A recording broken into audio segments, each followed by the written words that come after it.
महाराष्ट्राच्या मातीत छत्रपती शिवरायांसारखं रत्न जन्माला आलं. तूच त्याला प्रेरित केलं म्हणून बाल्य अवस्थेत असताना स्वराज्य स्थापनेची पहिली शपथ रायरेश्वराच्या मंदिरात घेतली. तदनंतर विजयाचं पहिलं तोरण तोरणागडावरती बांधलं. ही वार्ता आदिलशाही दरबार पाहणारी राणी बडीसाहेबा हिला समजताच तिच्या पायाखालची जमीनच सरकली. तिनं अफजल खान नामक सुनामी वादळ महाराष्ट्रावर पाठवलं. खान तुळजापूर, पंढरपूर, गाणगापूर अशी देवस्थानं खालीत करत महाराष्ट्राची वाट चालू लागला.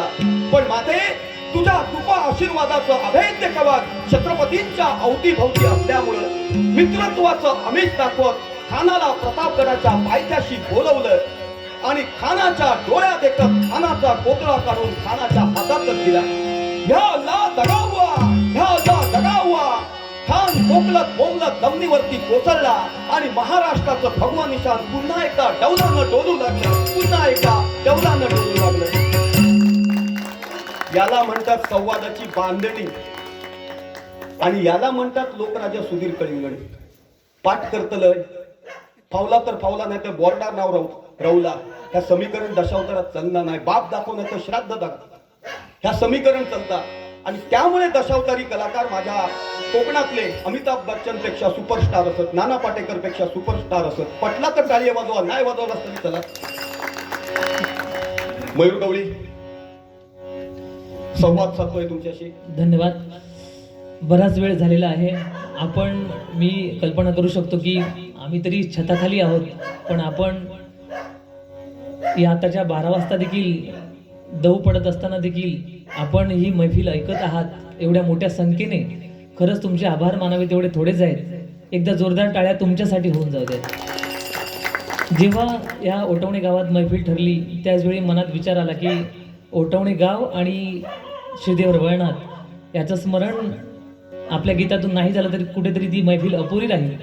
आणि या गीतासाठी मी पहिली आठवण केली ती म्हणजे याच गावचे सुपुत्र ज्येष्ठ कवी देवळी साहेब, देवळी सर, कृष्णा देवळी सर. खरंच त्यांच्यासाठी एकदा जोरदार टाळ्या. आधी ते उपस्थित आहेत, अगदी समोर बघून ही मैफिलीचा आनंद घेत आहेत. तर त्यांच्या ज्या 4 ओळी आहेत त्या लंगारीमध्ये मी काही बसवलं नाही. ही बिचारी संगीत साथ पण नाही, पण मी तोडकं मोडकं सादर करण्याचा प्रयत्न करतो. रवळनाथ चरणी आपणा सर्वांसाठी हे सादर करतो, ते गोड मानून घ्या. मयूर काही बक्षीस आली आहेत, बक्षीस आले ती नावं मला जरा सांगा. 500 रुपयांचं एक बक्षीस आलंय सगळ्या कलाकारांसाठी. मयूर बाबाजी गावकर यांच्याकडून 100 रुपयांचं पारितोषिक आलंय. विठ्ठल गावकर यांच्यासाठी. कोणाकडून आलंय ते? अनिल गावकर. आणि माझ्यासाठी सुद्धा 100 रुपयांचं पारितोषिक आलंय आतुरता ग्रुप यांच्याकडून. मनपूर्वक सगळ्यांचे आभार मानतो.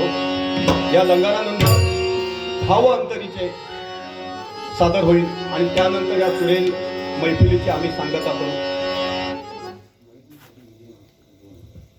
मैफिलीसाठी विजय म्हापसेकर यांच्याकडून रोख रुपये 2000चं पारितोषिक आलेलं आहे आणि विठ्ठल गावकर यांच्यासाठी 1000 रुपयांचं पारितोषिक आलंय. बक्षीसदात्यांचं नाव आहे विजय म्हापसेकर. एकदा विजय म्हापसेकर यांच्यासाठी उत्स्फूर्त टाळ्या होऊ दे.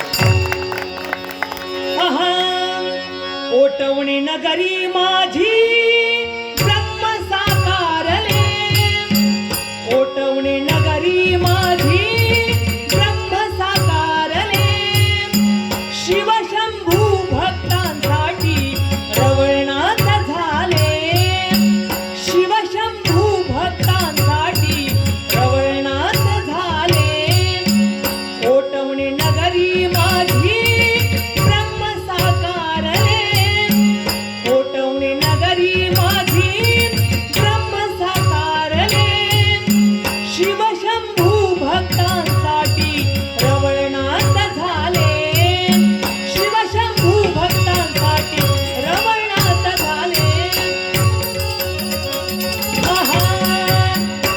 दया सिंधू माझे आराध्य दैवत. तोची दया सिंधू माझे, तोची दया सिंधू माझे, तोची दया सिंधू माझे आराध्य दैवत. अंतरात स्मरता होती पूर्ण मनोरथ. अंतरात स्मरता होती पूर्ण मनोरथ.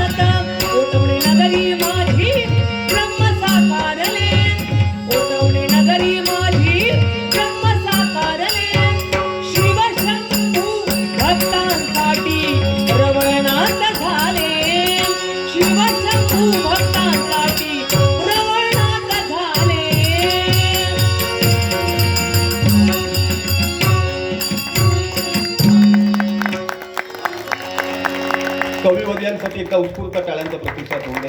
साधं राणीमान आहे, टकाटक इस्त्रीमध्ये नाही, परंतु बुद्धिमत्ता बुद्धी चातुर्य ठासून भरलेलं आहे. म्हणून अशी काव्य कागदावरती उतरतात. कारण मी स्वतः कवी आहे. सोनाराला सोन्याची पारख असते. दत्तप्रसाद शेणई तर सुरुवातीला नारद करायचे ना, तर एकदा मला त्यांनी फोन केला. मला सांगितलं, राजा सन्मान एखादं गाणं असलं तर मला पाठवा. बाथरूम मध्ये आंघोळ करत असताना मला शब्द स्फुरले, काय आणले येताना तू काय नेशील जाताना. केळुस्कर बुवांकडे दिलं. त्यांनी अप्रतिम चाल लावली आणि ते गाणं दत्तप्रसाद शेणे यांनी मुंबईच्या महोत्सवात सादर केलं. लोकांनी पैशाची माळ घातली. त्यांचा नारद सुपर डुपर हिट झाला. झनकार करते सप्तसुरांची माझी ब्रह्मवीणा हडकर नारद सध्या सादर करतोय. विठ्ठल गावकर यांनी त्यांना बक्षीस दिलं होतं. ते सुद्धा गाणं मीच लिहिलंय. ग गिरवू नको गर्वाचा. कणकवलीमधून येत असताना 4:30 वाजता बाळा सावंत यांचं हॉटेल आहे कणकवली स्टँडच्या समोर. नाश्ता घेतला, चहा घेतला आणि निघालो. हायवेला दोघांचं भांडण लागलं होतं. तिसरा होता तो सांगायला लागला, मेल्यानू भरपूर पैसा कमवलास मुंबईत जाऊन, पण काय केलात? गावात येऊन कोणाची वाट अडवलात, कोणाचं पाणी अडवलात, कोणाची लाईट अडवलात. बापूस होऊन गेलो तुमचं, मरावे परी कीर्ती रूपे उरावे. तुमका गची बाधा झाली, काहीतरी सत्कर्म करा. ते 2 शब्द माझ्यावरती प्रभाव टाकून गेले. कुडाळमध्ये येईपर्यंत मी गाणं लिहिलं. ग गिरवू नको गर्वाचा, स गिरव तू सत्कर्माचा. गर्व नेईल लयास मनुजा, सत्कर्मात मार्ग सुखाचा. बुद्धिवंत ते दानव होते, गर्वाने फुगले. काय शब्द हो. सांगायचं तात्पर्य म्हणजे अनंत बागवे एकदा मला समोर भेटले. मी त्यांना सांगितलं, डांगवी मधला नारद भारी केला हो, डांगवी मधला नारद भारी केला. त्यावेळी अनंत बागवे यांनी मला सांगितल्याने, अरे कसा झिला माहिती आहे, एक भाव 2 भाव असले तर त्यांचा पेटाखोया म्हणून माणूस कणीये घालतात, कळी लावतात. बापाशीचा आणि झिलाचा पेटाखोया म्हणून कळी लावतात. पण नारदान चांगला चाललेला असा थैसर कधी कळी लावत नाही. वाईटातून चांगला घडवण्यासाठी नारदान कळी लावले. आणि ज्या ज्या वेळी विश्वर आटी विस्कळीत झाली ती सुरळीत करण्यासाठी नारदान शक्कल लढवली. त्यावेळी मला भागवे काकांच्या पुढ्यात शब्द स्फुरले. कुठले? जेव्हा विषय होतो लटका, त्यातून अवचित उडतो खटका. तोच खटका क्षणात करीतो विश्वराटीला लटका. तेव्हा लढवून शक्कल करीतो नारद विश्वराटीची सुटका.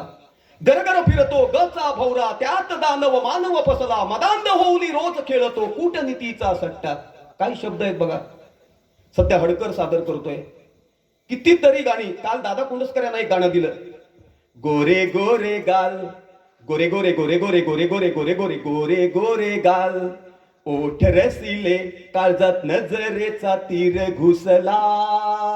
अग लाजू नको सजनी एक वेत माझ्या, तुझ्या केसात माळीन गजरा. काय गाणं. इथे कुणी आसपासना, गुपित कानात सांगतो तुझ्या. धुंद ही हवा समानसिला, काळजात मतदान केला फुलोरा, केला फुलोरा. लाजत तुमकत मुरड. अगं ये जानू ये ना, लाजू नको लाजू नको लाजू नको. अग लाजू नको सजनी एक वेत माझ्या, तुझ्या केसात माळीन गजरा. ह्याच्यासाठी मेंदूचं खोबरं करावं लागतं हो. तुम्हाला ते आयत गारमेंट मध्ये नाही मिळणार. मी तुम्हाला खरं सांगतो. भजन सम्राट परशुराम पांचाळ, विलास बुवा पाटील, चंद्रकांत कदम, विजय बुवा काटे, बाळासाहेब वाईकर, मुंबई, रायगड, अलिबाग, रत्नागिरी, सिंधुदुर्ग, कोल्हापूर, सांगली, मिरज, कुठला असा भजन सम्राट नसेल की त्याचा सहवास राजा सामान्यांना लाभला नाही. अनेक मृदंगाचार्य माझ्या पंक्तीला आले, पण प्रत्येकाकडून मी शिकत गेलो. कारण शिकण्यासारखं भरपूर असतं. माका येतात सगळा येतात. तर माझा अनुभव सांगतो, बाबा तुझा हात कोण धरू शकणार नाही, धरलो तर वातान. म्हणजे कोणाचा हात वातान धरतो अशी माझी दानत नाही रे. तुम्हाला सायकल वरून पडल्याशिवाय सायकल चालवता येणार नाही, नाका तोंडात पाणी गेल्याशिवाय पोहता येणार नाही. आणि दशावताराच्या बिराडामध्ये तुम्ही चिंतन मनन केलात नाही तर दशावतारी नट सम्राट होण्याची स्वप्न कोणीच बघू नये. मयूर गवळी, अरे कांताभाई बघा, कलाकार असा जागृत होतो. कांताभाईंसाठी एक उत्स्फूर्त टाळ्यांचा प्रतिसाद.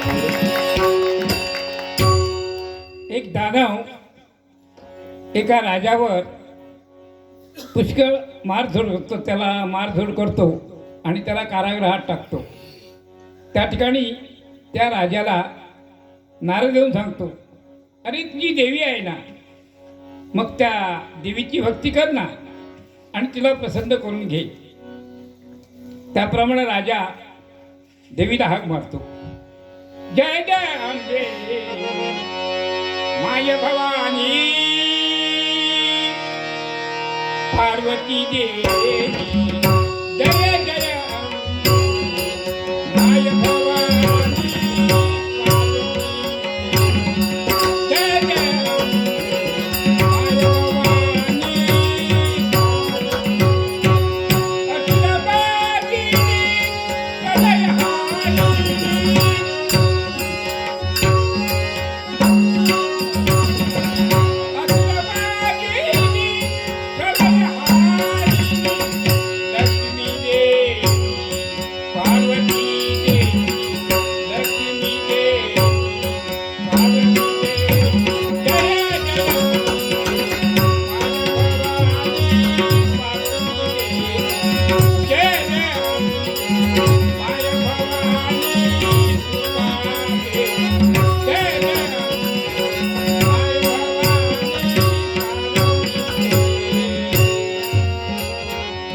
पार्वती माता प्रत्यक्ष त्याच्या समोर येऊन उभी राहते. राजा डोळ्यातून पाणी काढतो आणि आई, काय माझी स्थिती, मला तू टाकून कुठं दूर होतीस, तुझ्या सेवेत माझ्याकडून कोणती चूक झाली सांग बरं. आई कृपा कर, दयावंत हो. त्यावेळी राजा काय म्हणतो, देवी धरी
पंचमेस्त्री, तुमचं वय किती?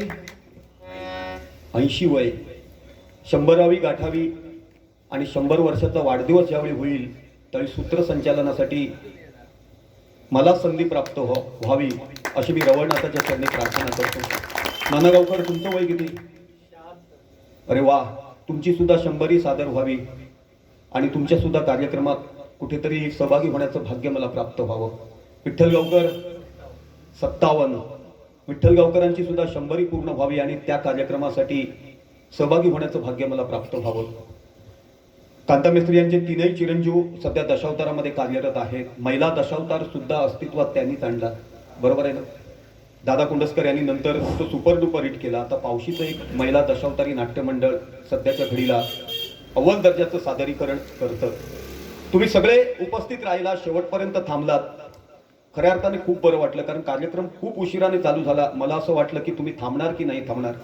याला म्हणतात कलेची ताकद. दर्जा सिद्ध करणारं सादरीकरण जर असलं तर रसिक जागच्या जागी थांबून राहतात आणि आज ती प्रचिती या ठिकाणी आम्ही घेतली. म्हणूनच सिंधुदुर्ग स्तरावरती कलेचं आगर म्हणून ओटवणे गावचं नाव आदरानं घेतलं जातं. एकदा तुमच्यासाठी तुम्हीच टाळ्या वाजवा. अमन साहेब, आमच्या ह्या संगीत साथीची एनर्जी आहे, ताकद आहे, ती म्हणजे आमचे झांजवादक बाबाजी गावकर.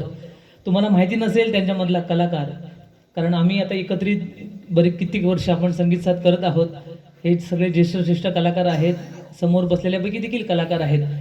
पण आमची संगीत साथीची इच्छा आहे की त्यांनी एक लंगार सादर करावं आणि तुम्ही ऐका ते, कारण त्यांच्या आवाजातील गोडवा.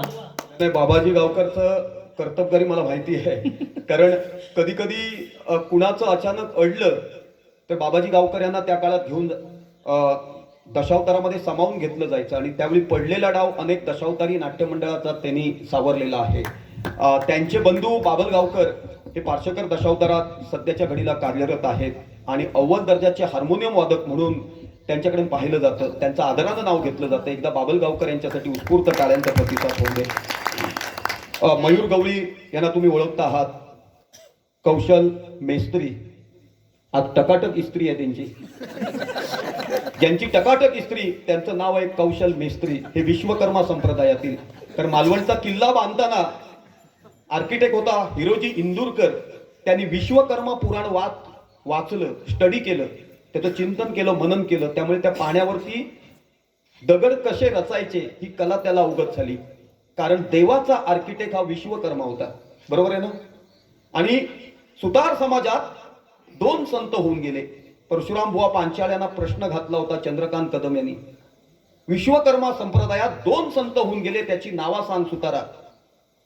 परशुराम बुवा चंद्रकांत कदमांना सांगून गेले की आता सांगायचंही नाही, खोटा नोटा सांगायची माका सवय नाही, मी घराकडे जातलंय, ग्रंथ उघडतलंय. त्यांनी रात्री पहाटेला बारी संपल्यानंतर घरी गेले, ग्रंथ पुराण वाचलं, त्याच्यात जळोजी मळोजी सापडले आणि त्यांच्या समाध्या पंढरपूरला आहेत ह्या त्यांना कळल्या. ते तसेच उठले, पंढरपूरला गेले आणि पंढरपूरच्या पुजाऱ्याला विचारलं की जळोजी मळोजी संत होऊन गेले, त्यांच्या समाध्या कुठे आहेत? त्यावेळी पुजाऱ्याने त्यांना त्या समाध्या दाखवल्या. तिथे ते नतमस्तक झाले आणि दुसऱ्या बारीला चंद्रकांत कदमांना घातलेल्या प्रश्नाचं त्यांनी उत्तर दिलं. अशा डबल बाऱ्या पूर्वी व्हायच्या हो. विलासबुवा पाटील संगीतकार व त्यांनी लिहिलेली गाणी पंडित अजित कडकडे यांनी सुपर डुपर हिट करून ठेवली. बरोबर आहे ना? त्यांचं एक भस्मवटी तुम्ही गाता, त्या गाण्यानं तुम्हाला खूप ग्लॅमर मिळवून दिलं. भालचंद्र केळुसकर. एकदा मयूरला मी घेऊन गेलो, पूर्ण चोपडी होती. मयूरला सांगितलं मोबाईल चालू कर. ओ 1 नव्हे, 2 नव्हे, 3 नव्हे, जवळजवळ 30, 35, 40, 45 गाण्याच्या चाली अर्ध्या तासात त्या माणसाने लावून दिल्या. काय मेमरी कार्ड त्या माणसाचं. ओ त्याच्या जीवावरती कृष्णा पवार सम्राट झाला. कारे पुंद्य मातलाशी बहुत जन्मा अंती जन्मला सिरे नरा, परदार परविंदा सगळी गाणी त्यांनी संगीतबद्ध केली. त्याच्यात एक गवळण होती, तळवे तळा हात टेकितो, डाव्या गुडघ्याने रांगतो, ही संगीतबद्ध केली होती विलासबुवा पाटील यांनी. ह्या सगळ्या गोष्टी माझ्या गोडाऊन मध्ये आहेत. त्यामुळे मित्रांनो, सादरीकरण करताना मी चौफेर सादरीकरण करतो, त्यामुळे माझ्या बोलण्याचा कोणाला कंटाळा येत नाही. एकदा बाबाजी गावकर त्यांच्या बाले किल्ल्यामध्ये उत्स्फूर्त आणि उदंड टाळ्यांचा प्रतिसाद घेऊन बहारदार रंगात सादर करतायत. सादरीकरणाला आमच्या हार्दिक हार्दिक हार्दिक शुभेच्छा. जनाई करीते हरी भजन, जनाई करीते हरी भजन, दलितसे देवकी नंदन, दलितसे देवकी नंदन, जनाई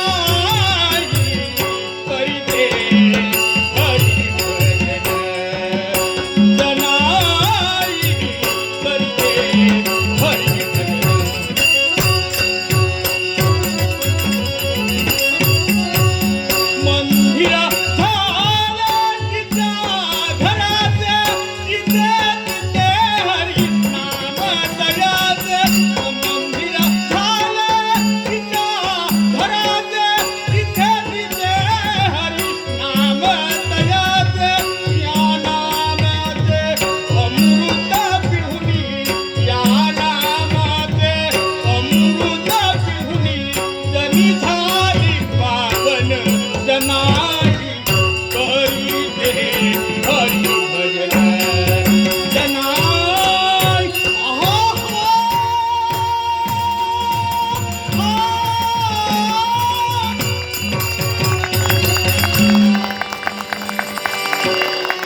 अभिमानानं मी सांगतो, कुठेही गेलो तरी अगदी सांस्कृतिक विभाग महाराष्ट्र शासन या ठिकाणी माझं मनोगत झालं त्यावेळी 2 गावांची मी नावं घेतली होती. एक माझं कलेश्वरचं नेरूर गाव, कलाकारांचं गाव, आणि दुसरं सिंधुदुर्ग जिल्ह्यात सावंतवाडी तालुक्यात ओटवणे गाव.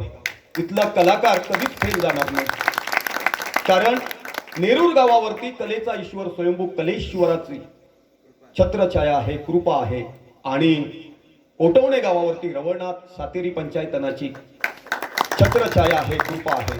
त्यामुळे उत्तरोत्तर इथून कलाकार नावारूपाला येतील, ते दशावतारी क्षेत्र झुलवतील, फुलवतील आणि लौकिकाच्या शिखरावरती नेऊन ठेवतील. मित्रा, मन जिंकलंच माझं. राजा सामान देताय तो छप्पर फाडके देताय, 100 रुपयांचं पारितोषिक, कारण रोखीनं दोस्ती वाढते. ते 100 रुपये तुला नेरूरला जर न्यायला प्रवास करायचा असेल तर 500 रुपये खर्च आहे. त्यापेक्षा सटकन फटकन सकाळी टामटून संध्याकाळी सांगतो. आता हा मृदंग इथे वाजवतोय, मृदंग वाजव. मृदंग बोले ताकद धा. मृदंगाचा प्राण आहे ताकद धा. तो ताकद लावून वाजवायचा नसतो. ताक खुलाबाज, कत बनबाज आणि धा खुलाबाज. म्हणून म्हटलंय मृदंग बोले ताकद धा, तबला बोले धिन तिरकिट धिन. कारण तबला मादीच्या अंगाने बोलतं, त्यामुळे धिन आणि तिरकिट बसलं पाहिजे. ढोलकी संगे शृंगार वर्षे, टाळ मृदंग झुंजरी मिलाप साधे, मग सप्त सुरासम भज जन डोले. असं समीकरण आहे हो. आघात करून वाजवलं जातं ते घन वाद्य, त्याला भजनात आपण टाळ किंवा चकवा म्हणतो. हवेच्या साह्याने जे वाजवलं जातं ते सुशीर वाद्य, बन्सी, मुरली, हार्मोनियम त्याच्यात येतं. चर्मवाद्य, त्यामध्ये ढोलकी, पखावाज, तबला, डब, डपली अशी वाद्य येतात. गंधर्व सभेतला गंधर्व मृदाल हा शापित झाला, धरतीवरती आला आणि स्वैराचार करू लागला.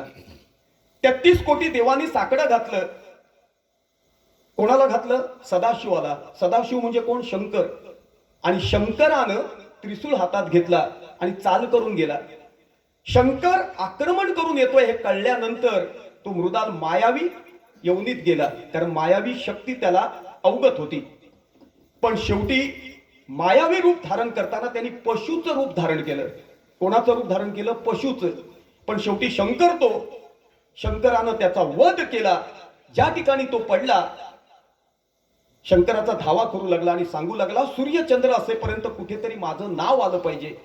म्हणून शंकरानं काय केलं? पूर्वजन्मीचा तू गंधर्व म्हणून जिथे तू पडलायस, मृद म्हणजे माती, माती गोळा केली, त्याचं एक वाद्य तयार केलं आणि पशुच्या यवनीत गेलेल्या मृदालाचं चर्म त्याला लावलं. त्यातून नावारूपाला आला मृद अंग, तो मृदंग. पण मातीचं वाद्य हाताळणं अवघड होऊ लागलं, म्हणून देवाचा सुतार विश्वकर्मा यांनी मातीतलं लाकडात बांधलं, म्हणून लाकडी मृदंग अस्तित्वात आला. त्याच्यावरती शंकरानं तांडव नृत्य केलं, त्याच्या मुखातून शब्द बाहेर पडले, नाद ब्रह्म तो मृदंग. हे वाद्य सर्वप्रथम कैलास पर्वतावरती वाजवलं विघ्नहर्ता वक्रतुंड गणपती गजाननानं. त्याच्या हाताची हालचाल गरुड पक्षाच्या पंखाप्रमाणे होऊ लागली, म्हणून तो पखावाज झाला. अल्लाउद्दीन खिलजीच्या काळात अमेय खुर्शिया नावाच्या संगीत तज्ञानं या वाद्याचे 2 भाग केले. त्यातून एका वाद्याची निर्मिती झाली. मादीच्या अंगानं ते बोलू लागलं. ज्यावेळी दरबारात सादर केलं गेलं ना, त्यावेळी तो ध्वनी ऐकून अल्लाउद्दीन खिलजीच्या मुखातून शब्द बाहेर पडले, तोडा तब्बी बोला उसी को कहते हैं तबला. त्याच्यातून तबला अस्तित्वात आला. म्हणून म्हटलं मृदंग बोले ताकद धा, तबला बोले धिन तिरकिट धिन, ढोलकी संगे शृंगार वर्षे, टाळ मृदंग झुंजरी मिलाप साधे, मग सप्त सुरासम भज जन डोले. दशावतार फुले झुले लौकिकाच्या शिखरावरती जाऊन विराजमान होईल. आता मृदंग वाजवायचा असेल तर पहिलं काय आलं पाहिजे? निजगो तिनसना उडगो भिनबिना. वाजव बघूया. निजगो तिनसना उडगो भिनबिना, निजगो तिनसना उडगो भिनबिना.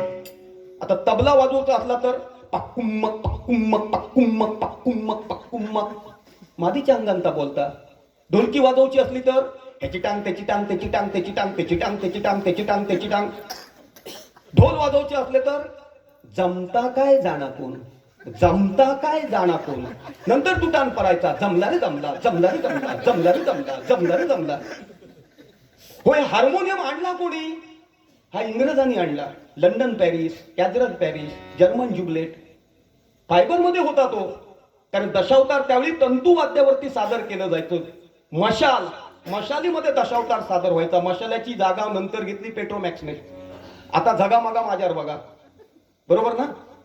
त्यावेळी मित्रांनो शेवटच्या रसिकापर्यंत आवाज पोचला पाहिजे म्हणून तंतू वाद्यावरती पांढरे 4 पट्टी काय कर आजमावण्यात आली. परंतु इंग्रज आले, त्यांनी हा हार्मोनियम आणला. परंतु विश्वकर्मा संप्रदायातील सुतार यांनी काय केलं, फायबर मधला तो लाकडात बांधला. म्हणून पारंपरिकतेमध्ये पेटी आली, त्याला हार्मोनियम म्हटलं जातं. गोव्याला गेल्यानंतर त्याला नगमा म्हणतात, बरोबर आहे ना? हो, हे सगळे सातबारा खोदून काढूचे लागतं. हे जो तलाठी तुमका खय गावातून नाही, हे जो पटेवालो तुमका खय गावातून नाही. त्याच्यासाठी कार्यक्रम पहिलो ठरलो का मयूर गवळी माका फोन करतात, राजा समन तुमची तारीख हा काय? कारण त्याका माहिती राजा समन सादरीकरण करताना चौफेर करतलो, रसिक मनाचो वेध घेतलो, रसिक मनावर गारुड करतलो. अर्थात तुमचा प्रेम आणि कलेश्वराची कृपा. एकदा मयूरसाठी उत्स्फूर्त कार्याचा प्रतिसाद होऊ. भाव अंतरीचे हा शेवटचा लंगार या ठिकाणी सादर केला जातोय आणि या लंगाराबरोबरच या सुरेल मैफिलीची आम्ही सांगता करणार आहोत. भाव अंतरीचे हळवे जसे तुई फूल, भाव अंतरीचे हळवे जसे तुई फूल, आज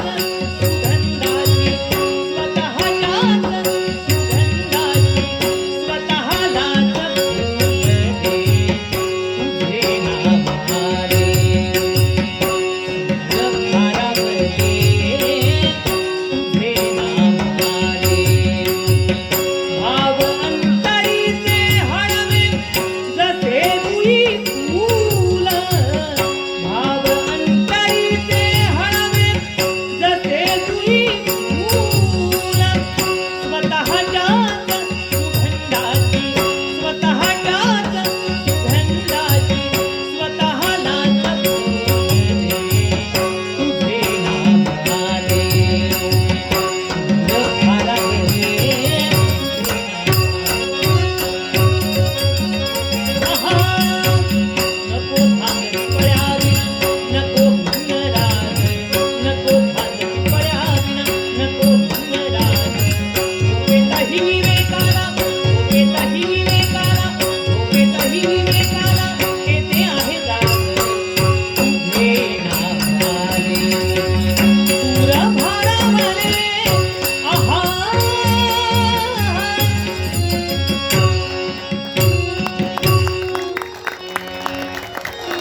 धन्यवाद, सगळ्यांचा मनपूर्वक आभारी. साऊंड ऑपरेटर तुमचं खरोखर मनपूर्वक आभारी. तर आम्ही सुरुवात केली ना त्यावेळी 2 पुण्याला होती, या काजीरन दुसऱ्या आंब्या, त्याच्यावर टामटूम त्याच्यावरच सामसूम.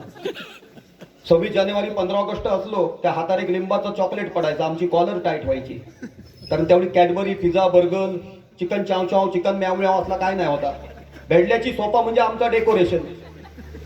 एखादी मुलगी वही मागा केली की आमचा घाम फुटायचो, कोणतरी बघला तर वर्गात चिडवतील. आता तसा नाही. त्या दिवशी एक पोरगो गावलो, त्याचा पोरग्या सांगता माय डार्लिंग माझं हृदय म्हणजे साक्षात मोबाईल आहे, माय डार्लिंग माझं हृदय म्हणजे साक्षात मोबाईल आहे, आणि तू त्याच्यातलं सिम कार्ड आहे. तो उठवणे गावचा होता, मोडेन पण वाकणार नाही वृत्तीचा. त्यांनी सटकन पटकन त्या पोरीला सांगितलं, अगं डार्लिंग तुझं हृदय म्हणजे साक्षात मोबाईल आहे आणि मी त्याच्यातलं सिम कार्ड आहे, पण माका पहिला सांग तुझा मोबाईल डबल सिम कार्ड तो नाही असा ना, नाही तर माका कांदे घालूची पाळी आहे. मनपूर्वक आभार, धन्यवाद. सगळ्यात महत्वाचं म्हणजे आमची जागा ह्या कलाकारांच्या चरणापाशी आहे आणि अशा दिग्गज कलाकारांनी इतका वेळ बसून आमची कला ही प्रत्यक्ष पाहिली, आमच्या समूहात सहभागी झाले. एकदा त्यांच्यासाठी उत्स्फूर्त टाळ्यांचा प्रतिसाद होऊ दे अशी प्रार्थना करतो.